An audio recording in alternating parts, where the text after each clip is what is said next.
mata kuliah penyuluhan KB gitu.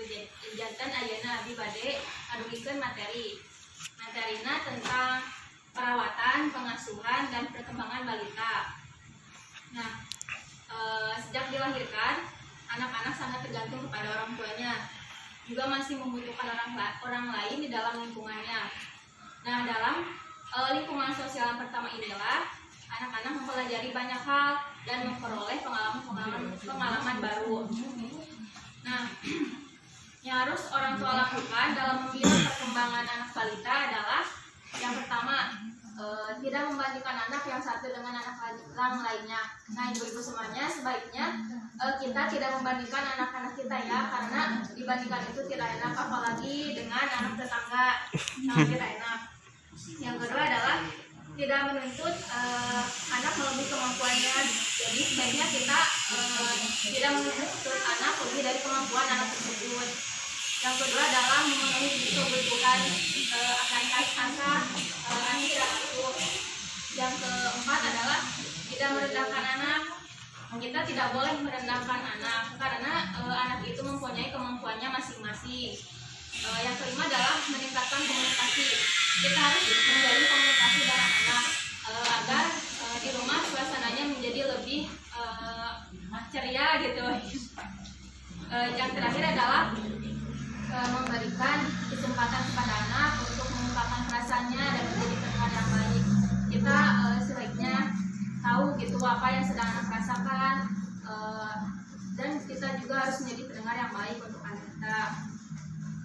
Nah, mengingat peran orang tua itu sangat penting dalam mengembangkan kepribadian anak, maka orang tua serta anggota keluarga harus menjadi teladan untuk mewujudkan lingkungan keluarga yang positif. Kita harus senantiasa sebagai orang tua ya, harus menjadi panutan untuk anaknya dan merangsang tumbuh kembang anak secara optimal sesuai dengan usia anak, baik fisik, psikis, kecerdasan, spiritual, sosial, dan emosional. Nah, untuk agar kita bisa mengembangkan potensi anak kita, maka kita harus memberikan makanan yang bergizi untuk anak kita, menjaga kesehatan anak, dan menjalin hubungan yang penuh kasih sayang.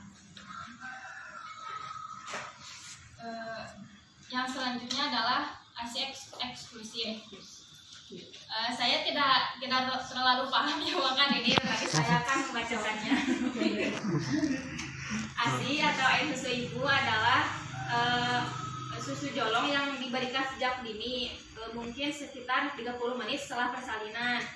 ASI diberikan tanpa jadwal dan tidak diberi makanan lain, walaupun hanya air putih sampai bayi berumur 6 bulan. Setelah 6 bulan, bayi mulai dikenalkan dengan makanan pendamping ASI sampai berumur 2 tahun. Nah, keuntungan ASI eksklusif adalah mencegah perdarahan setelah melahirkan, praktis karena dapat diberikan kapan saja, dan ekonomis karena tidak mengeluarkan biaya tambahan untuk membeli susu formula. Dan bila ASI diberikan secara benar dan baik, maka hal itu akan bermanfaat sebagai salah satu alat atau cara kontrasepsi dan menjalin hubungan batin yang lebih erat antara ibu dengan bayinya. Lalu sekarang mengapa bayi memerlukan ASI? Nah, ASI itu mengandung semua zat gizi yang diperlukan oleh bayi. Ciri pertama, kokulus mengandung zat kekebalan sehingga bayi terlindung dari berbagai penyakit.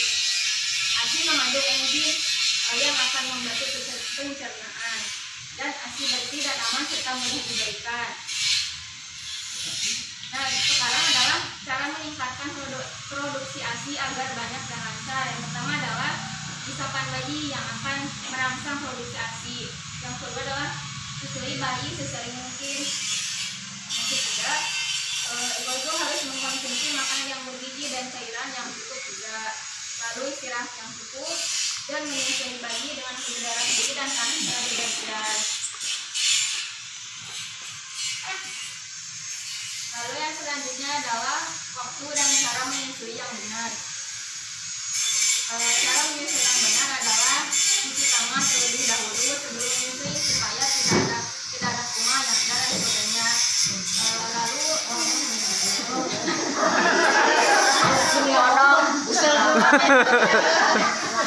Kan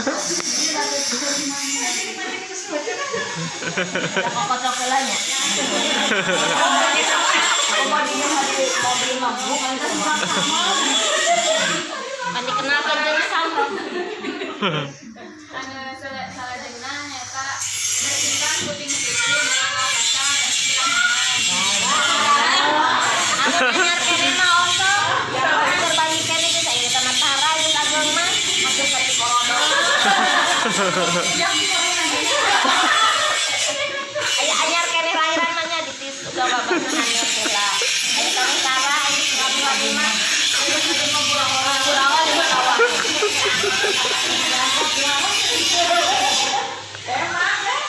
Lanjut nih. ada salah jenah nyata harus dengan posisi nyaman ya. Harus senyaman mungkin untuk menyusui anaknya. Lalu pada siang hari dapat dilakukan sambil duduk atau berbaring.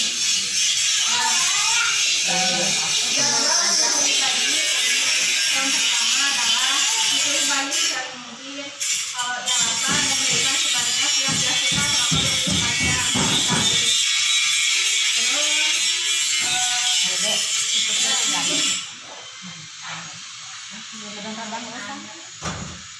Terus kartu menuju sehat.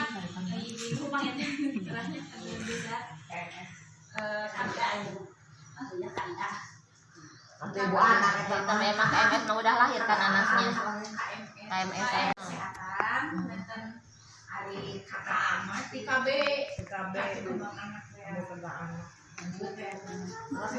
Lanjut Neng, lanjut. menuju sehat adalah alat bantu untuk menilai pertumbuhan anak dan pemantauan pemberian imunisasi.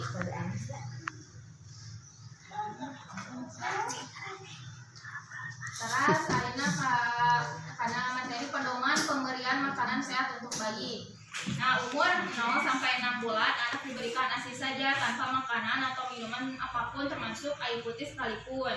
Nah, umur 6 sampai 12 bulan anak diberi ASI ditambah makanan lunak, yaitu makanan yang dimasak dengan air tanpa berair. Contoh bubur nasi, bubur ayam atau bubur kacang hijau. Umur 12 sampai 24 bulan anak diberi ASI dan makanan orang dewasa. Umur 20 bulan ke atas anak diberi makanan orang dewasa. Bagi ibu yang sedang menyusui mohon menghindari makanan-makanan yang agak tajam yang dapat menimbulkan efek kurang enak pada bayi. Contohnya makanan yang terlalu pedas atau terlalu asam.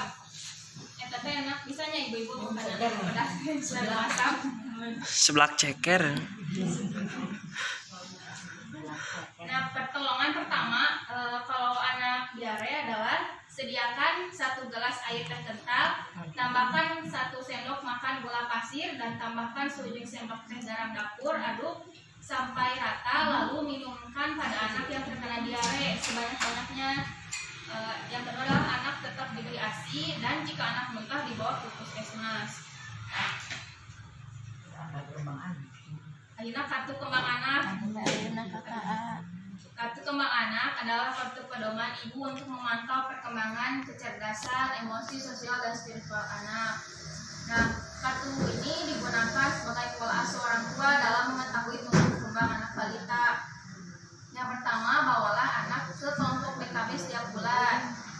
Sediakan mainan sesuai tahap perkembangan anak dan bermainlah dengan anak. Ajak anak bergaul dengan orang lain dan ajaklah anak-anak berbicara dalam tiap kesempatan. Ayeuna mah kan seueurnya ibu-ibu jangan ayeuna mah orang tua teh nu muda-muda mau PKP wae kitu. Mama ngorek HP, bukan budak ngorek HP. Budak-budak diajak ngobrol. Ada diajak ngobrol gitunya ibu-ibu. Arahkan dengan benar kemampuan anak, curahkan kasih sayang. Selalu hadir dalam pertemuan penyuluhan kelompok BKB, aktif dalam semua kegiatan.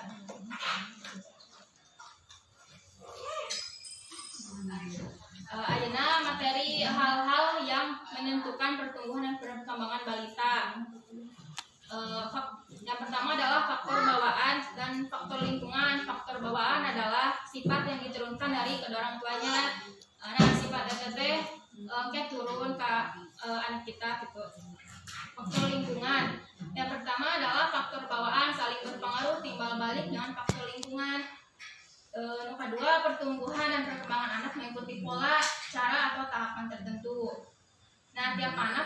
ciri khusus karena sifat yang diturunkan orang tua itu berpengaruh dari lingkungan. Dalam periode tumbuh kembang, kecepatan tumbuh kembang anak itu berubah-ubah, bisa cepat, bisa lambat. Tumbuh kembang mengikuti suatu pola tertentu, dan tumbuh kembang pada masa dini rawan dan peka, artinya gangguan faktor luar mendadak bayi yang lebih mudah akan berakibat lebih berat.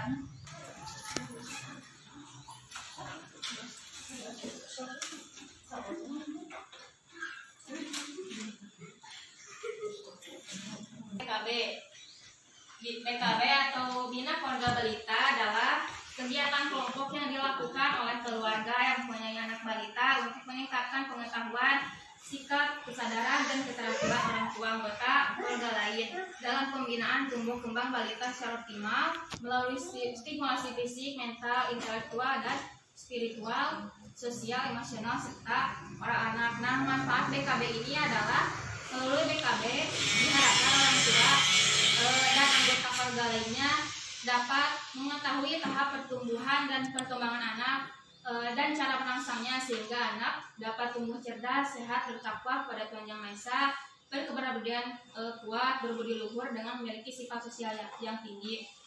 Nah, ibu-ibu, Abi dicukupkan sekian. Mohon maaf apabila kata-kata yang salah gitu, karena Abi juga nembe gitu.